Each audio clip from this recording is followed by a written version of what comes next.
है, thank you. Sorry अगर किसी को धक्का लगा, माफी यार, सॉरी उसके लिए। नहीं आपको सोनू जी, आपको बिहार के मुख्यमंत्री बनाने के लिए लोग कह रहे हैं, बनेंगे मुख्यमंत्री? अरे इतनी बड़ी जिम्मेदारी मत करो, मुझे लगता, मैं हमेशा सबको यही बोलता हूँ कि ऐसा सोच रखी जाती है कि सिर्फ राजनीति में आके ही मदद की जा सकती है, जो मैं पिछले 2-2.5 साल से कर रहा हूँ। ये सबसे बड़ा उसका कहने का उद्देश्य ये है कि किसी की मदद करने के लिए राजनीति में आना जरूरी नहीं। राजनीति बहुत कमाल का फील्ड है, उसमें आके और मदद हो सकती है, लेकिन हर चीज़ का एक समय होता है, एक ऊपर वाले ने तय किया होता है जब होना होगा खुद ब खुद ले आएंगे। लेकिन मेरा मकसद सिर्फ यही है कि स्कूल्स बने, कॉलेजेस बने, हॉस्पिटल्स बने और ऐसी जगह बने जहाँ पे कहीं भी गरीब आदमी आज जब जाता है, कई बार हम बोलते हैं कि सरकारी स्कूलों में जाते हैं या अस्पतालों में जाते हैं, उन्हें पता नहीं चलता। एक ऐसी व्यवस्था बने कि एक फ़ोन के ऊपर उनका इलाज हो, जाने बच सके। हमने पिछले 2-2.5 साल से करीबन 4700 सर्जरीज कराई हैं, चाहे आप लिवर ट्रांसप्लांट बात करें, किडनी ट्रांसप्लांट, आप ब्रेन ट्यूमर की बात करें, हर सर्जरीज कराई है, जबकि मेरा कोई अस्पताल नहीं है। लेकिन किस तरह पूरे देश को जोड़ा, वो एक बड़ा मेरा लक्ष्य था। वो अभी भी मैं कोशिश कर रहा हूँ कि किस तरह ज़्यादा से ज़्यादा लोग जुड़ें, ज़्यादा से ज़्यादा लोगों को तकलीफ़ें हुई। और मेरे घरों पर जब बिहार से इतनी दूर दूर से लोग आते हैं, आप विश्वास कीजिए उनके पास रेलवे की टिकट के पैसे नहीं होते, लेकिन जब वो टीटी को बोलते हैं कि हम सोनू सूद के घर जा रहे हैं, उनसे टिकट भी नहीं लेते। यहाँ तक कि रेलवे स्टेशन या बस स्टॉप से ऑटो वाला जब उनको घर छोड़ता है, वो बोलता है कि मैं इनसे पैसे नहीं लूँगा सर, कि जब आप इतना अच्छा काम करें, मेरी तरफ से छोटा सा योगदान है। सो मकसद ये है कि हम एक दूसरे से कैसे इंस्पायर हो सकते हैं। और मैं आपको वादा करता हूँ कि मुझे पता है कि जब पूरे हज़ारों लाखों लोग करते हैं तो मैं सब तक मदद नहीं पहुँचा सकता, लेकिन जिनकी आवाज़ मुझ तक पहुँचती है, किसी तरह की उनकी कोई भी ज़रूरत हो, मैं उन तक पहुँचाने की जरूरत करता हूँ और मैं करता रहूँगा। जिनको मुंबई में बिहारी के नाम से बोला जाता, भाई बैठ जाओ, मतलब कि निकल जाओ, साइड हट जाओ। आप मेरे जैसे कलाकारों को क्या ऑफर देना चाहते हैं? देखिए, बिहारी बोलना तो बहुत ऊंचे स्तर की बात है भैया, मैं बिहारी हूँ, गर्व से बोलना चाहिए। जब दबंग पिक्चर बनी थी तो उस समय जो छेदी सिंह का किरदार था वो बनाया गया था, मैंने बोला कि यार बिहारी, क्योंकि मैं बिहार वालों के साथ समय बिताया, मेरे साथ कॉलेज में सीतामढ़ी के लोग, मुजफ्फरपुर, आरा, उनके जगह, और मैं कॉलेज के दाम 91 के अंदर खुद ये सब जगह पे घूमा हूँ। सोनू सूद हमारे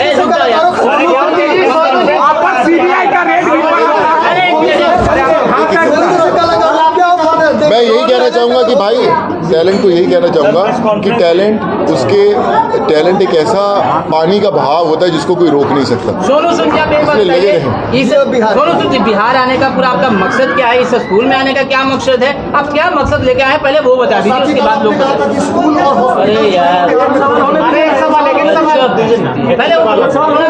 पहले बताइए। देखिए, जब कोरोना काल में जब मैं इतने बिहार के लोगों से जुड़ा, करीबन 7.5 लाख लोगों को भेजा, जिसमें से 25 से 30% लोग बिहार के थे और वो अलग अलग हमारे साथ जुड़े हुए थे। और आज जब मुझे याद है कि एक हम लोग शो कर रहे थे पाटलिपुत्रा 3, विजय जी और नरेंद्र जी ने जब मुझे बुलाया, मेरी शूटिंग थी उस समय पर, मैंने बोला बिहार जाना है, तो मैंने सब अपनी शूटिंग हटाई और मैं बोला मैं इसलिए जाऊँगा, ना सिर्फ वो शो अटेंड करूँगा बल्कि आम हर जनता से मिलूंगा जो मेरा इतने सालों से इंतजार कर रहे हैं। मैं और उसके बाद मैं पंकज भाई से ही बोलना चाहूँगा, मेरी इनसे अभी मुलाकात हुई, लेकिन जब हम बच्चों को पढ़ाने की बात कर रहे थे, आपने देखा होगा बहुत सारे बच्चे, सरफराज था और भी बहुत सारे बच्चे जिनको स्कूल नहीं मिल रहा था, अच्छे हॉस्टल नहीं मिल रहे थे, तो हम लोग ढूंढ रहे थे कि अच्छे स्कूल कौन से हों। पंकज भाई से हमारी भेंट हुई और उसके बाद हमारे एक शिवा है हमारी फाउंडेशन के साथ जुड़े हुए, उन्होंने बताया कि बहुत कमाल के इंसान हैं, बहुत कमाल के स्कूल हैं। हमने बोला हम सबको उनको जोड़ना है और आज हम कई बच्चों को यहाँ पे पढ़ा रहे हैं। आज जब यहाँ पे ज्ञानशैली स्कूल में हमारे बहुत सारे बच्चे पढ़ रहे हैं जिनको हम लोग सपोर्ट कर रहे हैं, तो मैं ज़रूर आकर यहाँ देखना चाहता था कि जहाँ पर वो बच्चे पढ़ रहे हैं, जहाँ पर उनका भविष्य बनेगा, वो कैसी जगह है, कैसे टीचर्स हैं, कैसे लोग हैं, कैसा इंफ्रास्ट्रक्चर। और मुझे इतनी खुशी हो रही देखकर कि आज हम लोग बोलते हैं बिहार पिछड़ गया, कुछ नहीं है, सिर्फ एक सोच चाहिए, एक इंसान चाहिए जो आगे बढ़े। और उस इंसान के लिए मैं रुका हूँ। मैं आज सबसे बोलता हूँ, आज मीडिया में आप हमारे भाई लोग हैं इतने, सब मेरा संदेश ज़रूर दीजिएगा कि किसी तरह का स्किल डेवलपमेंट जिसको बोलते हैं कि किस तरह आत्मनिर्भर बनाया जाए, लेडीज़ को कुछ है, सेंटर खोलना चाहिए। आप मुझे एक आवाज़ दीजिए, मैं कल से काम शुरू करवा दूंगा। स्कूल अगर आप बच्चों को पढ़ाना चाहते हैं, कोई ऐसे पिछड़े इलाके जहाँ पर हो और टीचर्स वहाँ पे करना चाहते हैं स्कूल, मैं उनके लिए खड़ा होऊंगा। मेडिकल फैसिलिटीज़ मैं करूँगा। तो मेरा मकसद आज सब लोगों को आपके थ्रू ये कहने का है कि आप ये कभी मत सोचिए कि बिहार पिछड़ा हुआ है या उनको मदद नहीं होती या राजनीति से कब मदद होगी या कौन नेता कौन करेगा, कौन अभिनेता करेगा, कोई फ़र्क नहीं पड़ता। हम आम इंसान हैं, हम आम इंसान बन के बिहार को बनाएंगे जो हम बनाना चाहते हैं। बिहार के मुख्यमंत्री बना दिया जाए तो आपका पहला उद्देश्य क्या होगा सर? बना के छोड़ोगे आप तो यार मेरे को। बिहार से बहुत सारे कलाकार हैं जी। बिहार में बहुत सारे कला, लेकिन आपसे क्यों ज्यादा अटैचमेंट बिहार के लोगों को? क्योंकि मेरी अटैचमेंट बिहार वालों से बहुत ज़्यादा भाई। मेरा जो रिश्ता है बिहार से आज का नहीं है, इंजीनियरिंग कॉलेज के दौरान का। मेरे रूम पार्टनर सब बिहार के थे, मैं हूँ पंजाब से, लेकिन जब बिहार और पंजाब का झगड़ा होता था मैं बिहार वालों के साथ खड़ा रहता था। तो मेरे को पंजाब वाले बोलते अरे यार तू पंजाबी है, उधर कैसे खड़ा हुआ? मैं बोला मेरे भाई बंधु हैं यार, ये मेरे भाई हैं बिहार। तो कुछ ना कुछ रिश्ता तो मेरा बिहार का बहुत सालों से है, जो आज मैं वापस हुआ लॉकडाउन में मैक्सिमम बिहार के लोगों से मिल पाया। आज मैं बिहार में स्कूल में बैठा हूँ, तो एक रिश्ता ज़रूर है। हो सकता है 4-5 साल बाद जब आप देखेंगे तो इसके पीछे भी कोई लगेगा कि कोई तो ऊपर वाले ने सोचा होगा, जहाँ पे आज मैं आपके सामने बैठा हूँ। बिहार आए तो लालू यादव और नीतीश जी से मिलेंगे क्या? सर राजनीति में आप लोगों जैसे राजनीति में आज बिहार की राजनीति में आप जैसे लोगों की सख्त जरूरत है। अरे मैं भाई, मेरे को जहाँ बुलाओगे मैं वहाँ पे पहुँच जाऊँगा। मैं वही बोला हूँ, राजनीति नहीं, उसके बिना भी मैं काम करता रहूँगा। जी सर, मैं दूसरी बार आया हूँ। पहले आया था, मैं सीतामढ़ी आया था, सीतामढ़ी से रक्सौल और वहाँ से बीरगंज मैं पूरा घुमाया हुआ है। मैं जैसे बोला आरा, मुजफ्फरपुर, पटना, बोरिंग रोड सब देखे हुए हैं मेरे। बड़ा अच्छा लगा था मुझे। पर आज जब मैं दोबारा आया हूँ, क्या बदलाव देखा सर जब पहले आप आए थे और आज आप आए, क्या बदलाव आपने पाया? पहले भी बिहार वाले नहीं सुनते थे, अभी भी नहीं सुनते हैं। और प्यार जो बिहार वाले करते हैं वो कोई नहीं करता, ये भी बात सुने। मैं अपने दोस्तों को बोलता था, मेरे साथ कॉलेज वाले पढ़ते थे, मैं क्या यार तुम पानी कौन सा पीते हो यार, सुनते ही नहीं हो तुम लोग।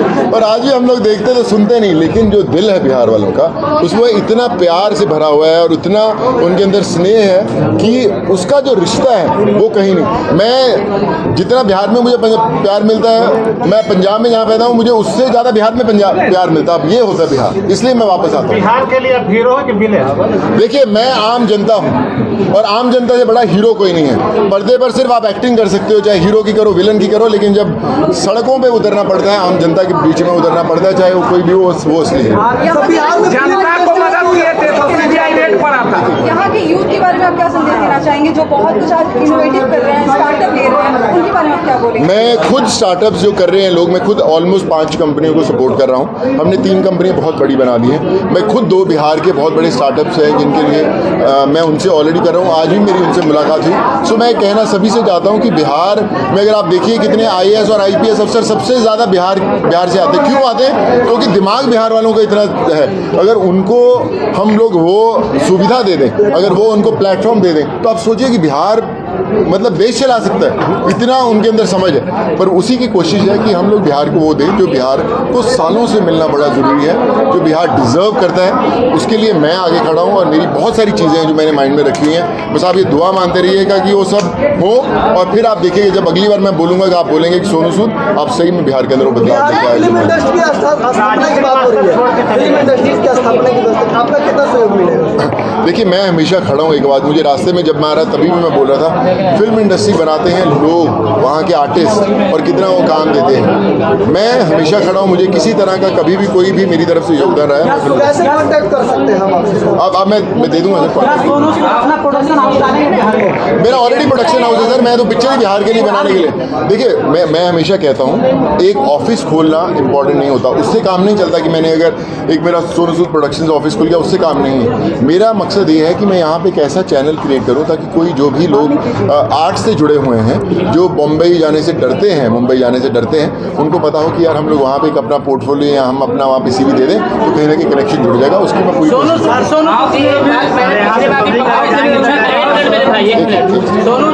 जी, मैंने पंकज जी से पिछली कॉन्फ्रेंस में मैंने पूछा था कि जो एजुकेशन है वो काफ़ी अब महंगी हो गई है। आम लोग क्या मतलब एक जो मिडिल लोअर क्लास के जो व्यक्ति हैं वो भी अपने बच्चों को इस जैसे इतने बड़े संस्थान में पढ़ाने की कुवत नहीं रखते हैं। तो आपको क्या नहीं लगता है कि जो एक देश लेवल पे एक समान एजुकेशन की बात हो, जहाँ सभी तरह के हर बच्चों को आपके जैसे लोगों की जरूरत ना पड़े, ऐसी व्यवस्था होनी चाहिए? देखिए, मैं ना एक क्यों आएंगे किसी खास बच्चे को गोद लेने के लिए? वैसी व्यवस्था ही नहीं हो। बिल्कुल सही बात है पंकज जी। मैं आपसे भी कहना चाहूँगा और मैं सब लोगों से कहना चाहूँगा, एक बहुत बड़ा संदेश है जो जाना ज़रूरी है। हम लोग अपने स्कूलों के अंदर ज्योग्राफी पढ़ाते हैं, हिस्ट्री पढ़ाते हैं, मैथमेटिक्स पढ़ाते हैं, सब कुछ पढ़ाते हैं। क्या अपने स्कूल के अंदर एक पीरियड ऐसा होता है जो सोशल सर्विस सिखाता है कि भैया आपको समाज के लिए क्या करना है? एक पीरियड ऐसा होता है फॉरेन के अंदर अगर वो आपने सोशल सर्विस का कार्यक्रम नहीं किया या वो लेक्चर नहीं पूरे किए तो आपको कोई जॉब नहीं मिल सकता। आपको ना प्राइवेट में ना सरकारी में आपको कोई जॉब नहीं मिल सकता जब तक आप वो आपको ख़त्म नहीं करते सोशल सर्विस का। सो मुझे लगता है देश में सबसे पहले हर स्कूल को, हर कॉलेज को, हर जो राजनीति में लोग हैं उनको एक सोशल सिखाने का कि समाज सेवा कैसे करें, तब देखिए अपना बदलाव आएगा। और आपका जवाब जो है ना, हर एक गरीब आदमी मदद करने निकलेगा। आपने बोला कि पैसा होना ज़रूरी है, फेमस होना ज़रूरी है मदद करने के लिए, नहीं सक्षम होना ज़रूरी है। मेरे लिए मैंने जो लोगों को भेजा सर, जो आदमी 120 रुपए की दिहाड़ी बनाता है, बिहार का बंदा, वो भी आज हमारी संस्था के साथ जुड़ के किसी गांव के अंदर इंटीरियर को किसी को भैंस देने जाता है, जिसको हम लोग बोलते हैं, क्योंकि उसके अंदर जुनून है काम करने का। मैं सबसे यही कहना चाहता हूँ कि फ़र्क नहीं पड़ता कि आप कितने फेमस हैं, एक्टर हैं, नहीं है, आम आदमी है, आप हमारे साथ जुड़िए सूद फाउंडेशन के साथ, हम सारा किसी को प्रॉब्लम नहीं आने देंगे। बिहार के पास बिहार देश चला सकता है, तो बिहार के मुख्यमंत्री देश चलाने के लिए प्रधानमंत्री की बात कर रहे हैं। क्या उनके मुहिम में आप साथ होंगे अगर बिहार से कोई प्रधानमंत्री बनता है या बनने के लिए आगे लड़ाई लड़ता है? देखिए, मैं हमेशा कहता हूँ कि बिहार के अंदर जो दिमाग है वो IAS IPS ऑफिसर जो बनते हैं और जो देश चलाते हैं उसी से पता लगता है कि मैक्सिमम लोग यहाँ से आते हैं। दूसरी बात ये बोले कि स्टेट कोई भी हो, मुख्यमंत्री कोई भी हो, MLA हो, MP हो, प्रधानमंत्री हो, कोई भी हो, सिर्फ जुनून चाहिए देश को हेल्प करने का, कोई फर्क नहीं पड़ता आप किसी के साथ भी खड़िए। बिहार देता है सर, तो यहाँ के मुखिया भी देश चलाते हैं। बिहार की कई योजनाओं को केंद्र ने लागू किया है। वर्तमान अभी जो केंद्र सरकार है, तो बिहार के मुख्यमंत्री ने बीड़ा उठाया है कि बिहार का भी प्रधानमंत्री देश में बने, वहाँ सत्तासीन हो। तो वो एक मुहिम पूरे विपक्ष को एकजुट होकर पूरे, देखिए मुझे लगता है कि जब अभी देश के जो प्रधानमंत्री बनते हैं, देखिए मैं तो हमेशा खड़ा ही हूँ, पर मैं ये कहता हूँ कि जब देश के प्रधानमंत्री बनते हैं, जो भी बनते पूरा देश बनाता है उनको, है ना। ये सिर्फ एक स्टेट का मुद्दा नहीं है, पूरे देश का मुद्दा है। हमें सिर्फ देश बदलना है, फर्क नहीं पड़ता कि कौन सी स्टेट से हो, एज लॉन्ग एज कोशिश हो। देश बदलने की बात कोरोना काल में आपने मीडिया वाले भाई साहब हम एक जवाब देते हैं। एक भाई मीडिया वाले भाई साहब एक चीज़ बोलना चाहते हैं। हम पहले मीटिंग में ही बोले थे, सोनू सूद जी ने हर गरीबों का मदद किया है, चाहे वो किसी वर्ग का हो, किसी तबके का हो, किसी धर्म की हो, कोई जाति का भेदभाव नहीं, किसी धर्म का भेदभाव नहीं किए, सबको मदद किए हैं। और हमको इन्होंने चुना, मैंने ज्ञानस्थली स्कूल को इन्होंने गोद लिया है कि जो बच्चे असमर्थ होंगे, आज जैसा क्वेश्चन आ रहा है, असमर्थ बच्चे हो, जिसके माता पिता नहीं हो, जो बच्चे के पेरेंट्स सक्षम नहीं हो, उसको पढ़ाने के लिए मैं जिम्मेदार हूँ। सोनू सूद फाउंडेशन की तरफ से मैं जिम्मेदार हूँ। यहाँ पर हमें ये बोल रहे हैं, मतलब हम इनके बातों को आदेश समझ करके सिरोधार किए हैं और हमेशा तैयार रहेंगे। आप सभी के सामने मैं ऐसा कमिटमेंट। सोनू भैया बहुत सारे